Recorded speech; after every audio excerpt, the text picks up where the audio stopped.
warahmatullahi wabarakatuh. Sebelumnya, perkenalkan nama saya Yuliani Yahya Rayu dengan NIM 1046 dari kelas IF24F. Di sini, saya akan menjelaskan mengenai struktur data.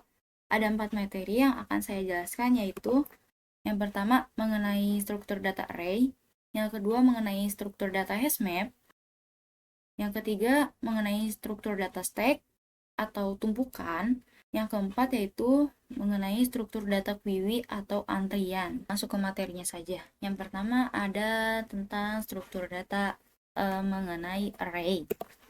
Di sini saya akan menjelaskan terlebih dahulu apa yang dimaksud dengan array tersebut. Array adalah struktur data yang digunakan untuk menyimpan sekumpulan data dalam satu tempat. Dan setiap elemen di dalam array memiliki indeks atau posisi yang dimulai dari 0.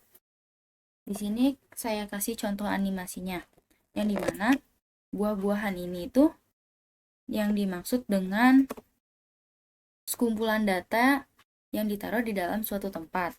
Sedangkan ini tuh ada nomor urutan indeksnya itu.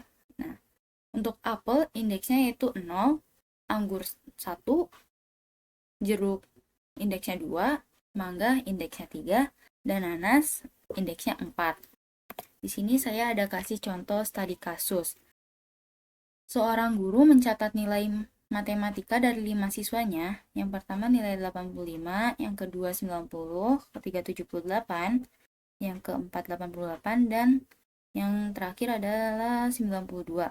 Dia ingin mengetahui rata-rata nilai mereka. Buatlah program yang menyimpan kelima nilai tersebut dan hitunglah rata-ratanya. Oke, kita langsung saja buat codingannya di VS Code. Sebelumnya kita membuat filenya terlebih dahulu. Yang pertama kan sudah diketahui nih nilai siswanya ada berapa saja. Itu kita masukkan nilai siswa. Kurung 85, 90, 78, 88, dan 92. Kita totalin dulu keseluruhannya ada berapa. Sum kurung buka nilai, kita panggil nilai siswa. Yang ketiga kita cari nilai rata-ratanya. Rata-rata berarti total dibagi length, yaitu panjang dari nilai siswa ini. Terus kita print sama dengan rata-rata nilai siswa adalah terus cari ketik rata-rata biar kita tahu rata-ratanya berapa, tinggal di run. Hasilnya adalah rata-rata nilai rata-rata siswa tersebut adalah 86,6. Jadi rata-rata dari studi kasus ini yaitu nilainya 86,6. Oke, kita lanjut dengan materi yang kedua, yaitu mengenai struktur data hashmap. Apa sih yang dimaksud dengan hashmap? Hashmap adalah sebuah class yang berisi sekumpulan pasangan nilai atau bisa disebut juga dengan value dan kunci atau bisa disebut juga dengan key. Di sini saya kasih contoh penerapan struktur data hashmap-nya mengenai buku rapot. Nah, ini tuh ada mata pelajaran, mohon maaf ini salah, dan di sini ada nilai. Yang dimana pendidikan agama nilainya 90, PPKI nilainya 93, bahasa Indonesia nilainya 92, matematika nilainya 91, sejarah Indonesia nilainya 98, ekonomi nilainya 88, geografi nilainya 91, peminatan nilainya 85, bahasa Inggris nilainya 96, seni budaya nilainya 99, dan pendidikan jasmani nilainya 85. Yang dimana mata pelajaran ini dia termasuknya ke dalam kunci atau key, dan nilai ini sudah ketebak lah ya, nilai ini termasuk ke dalam nilai atau value. Di sini saya ada contoh studi kasusnya. Seorang pelanggan sedang berbelanja di minimarket. Ia ingin mengecek harga barang tertentu secara cepat. Minimarket menyimpan harga barang dalam bentuk pasangan nama barang dan harga barang. Pelanggan ingin mengetahui harga dari barang berikut. Yang pertama susu, kedua roti, dan ketiga kedelai. Oke, kita langsung saja ke VS Code-nya. Sini kita akan membuat file terlebih dahulu. map.py. Karena yang ditanyakan harga dari barang tersebut ketiga ini, maka kita tulis harga underscore barang sama dengan yang pertama tadi ada susu. Kita kasih harga dengan harga 12.000, yang kedua ada roti. Nilai roti yaitu kita kasih 6.000, yang terakhir ada kedelai. Kita kasih dengan harga 10.000. Oke, kita enter, kita print.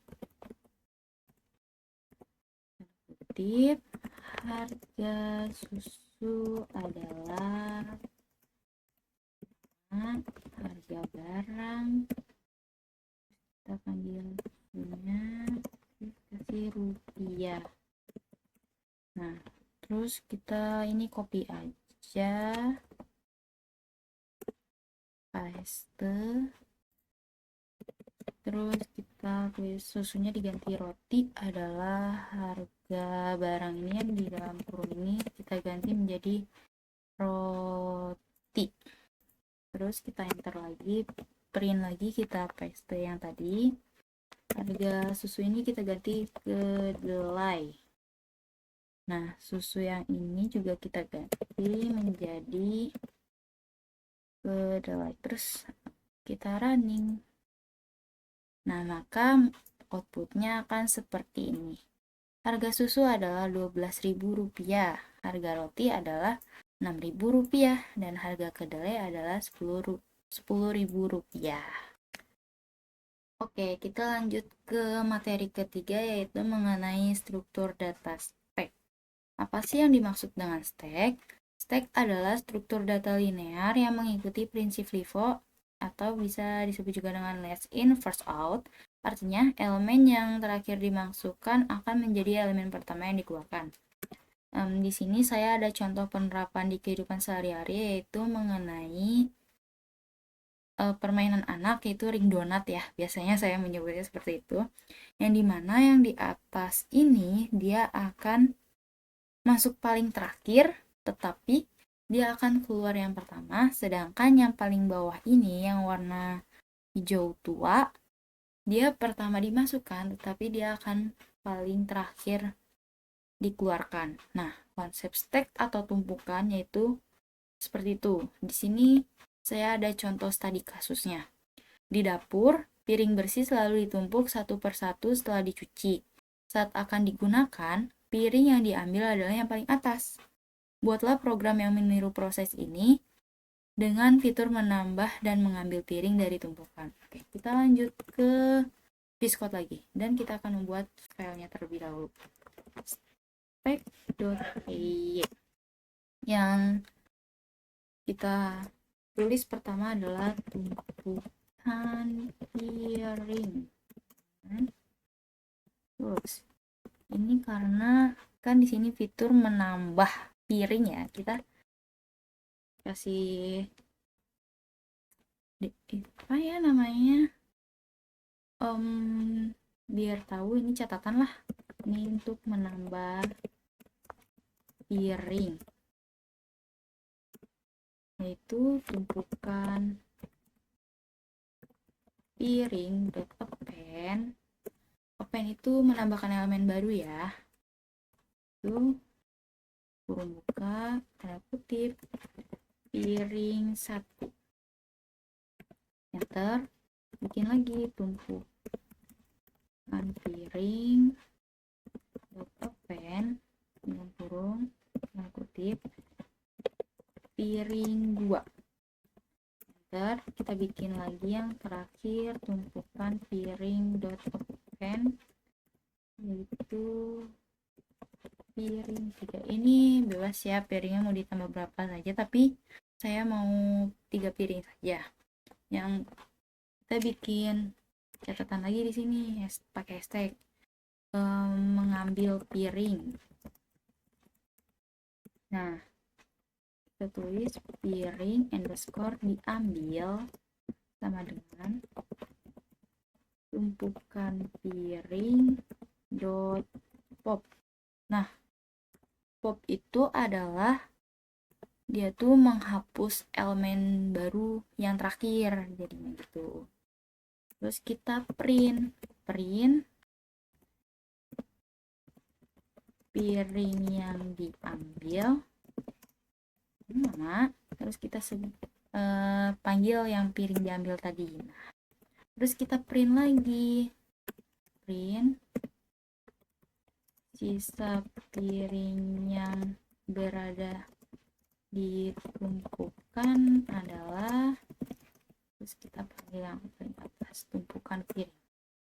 Kita running, hasilnya adalah seperti ini.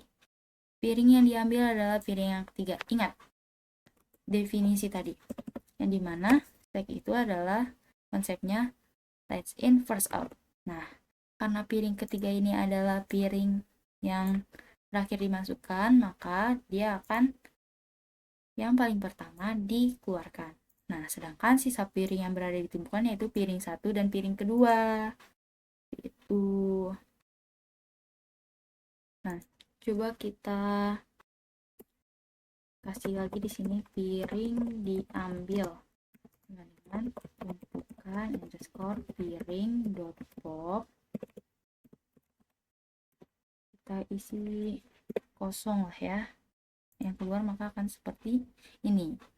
Piring yang diambil adalah piring yang kedua. Sisa piring yang berada di tumpukan adalah sisa piring satu, karena piring ketiga tadi sudah diambil dan ini adalah piring kedua, jadi sisanya itu piring satu. Gitu. Oke, kita sekarang berada di materi keempat atau materi terakhir, yaitu mengenai QWI. QWI atau bisa disebut juga dengan antrian adalah struktur data linear yang mengikuti prinsip FIFO atau first in first out, yang artinya elemen yang pertama kali dimasukkan akan menjadi elemen pertama yang dikeluarkan. Nah, dia tuh berbanding balik dengan stack ya. Kalau stack tadi yaitu let's in first out. Di sini ada contoh penerapannya, yaitu antrian di mesin ATM atau antrian mengambil uang, yang dimana orang yang pertama ini dia adalah antrian pertama dan dia juga akan menjadi orang pertama yang keluar dari antrian tersebut. Sedangkan orang yang terakhir ini dia adalah orang yang akan menjadi orang terakhir yang akan keluar dari antrian tersebut. Nah, di sini saya ada contoh studi kasusnya, yaitu di sebuah supermarket, pembeli yang datang pertama kali akan dilayani terlebih dahulu di kasir. Setiap pembeli yang datang akan bergabung dalam antrian dan menunggu giliran untuk membayar. Pembeli pertama yang datang akan menjadi yang pertama dilayani, mengikuti prinsip FIFO atau first in first out. Buatlah program yang meniru proses ini dengan fitur menambah dan melayani pembeli dari antrian. Oke, kita langsung saja ke VS Code-nya. Kita buat filenya terlebih dahulu. v.py antrean, enter, kita kasih definisi nih. Kan tadi kan menambah ya, kita kasih definisinya menambah pembeli dulu ya. Oke, antrean dot append itu adalah untuk menambah elemen baru. Kasih kurung, terus kasih pembeli satu. Kita buat lagi seperti atas, antrean dot append dua.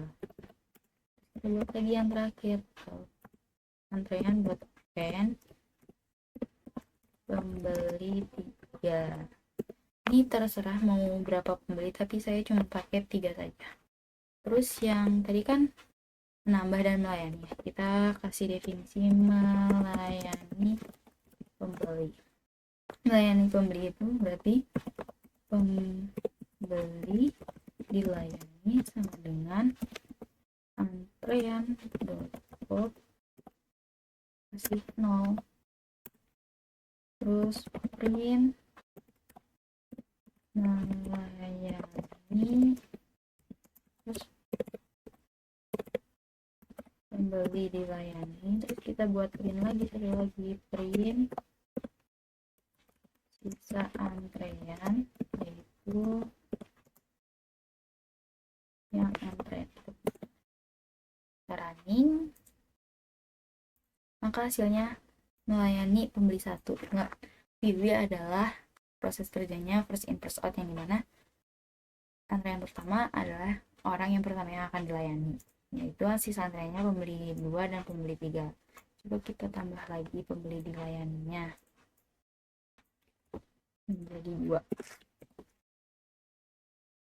Di copy saja terus di paste.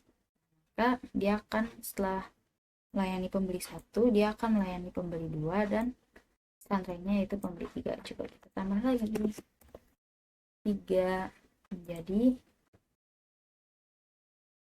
melayani pembeli 3 dan sisa antreannya 0. Kenapa ini dikasih 0? Karena kalau nggak dikasih 0 dia akan mulainya dari sini, pembeli 3, maka dia akan menjadi proses kerjanya stack. Oke, mungkin itu saja dari saya. Mohon maaf bila ada kata-kata yang tidak enak di hati atau tidak mengenalkan di hati, mohon dimaafkan. Cukup sekian dari saya. Terima kasih. Wassalamualaikum warahmatullahi wabarakatuh.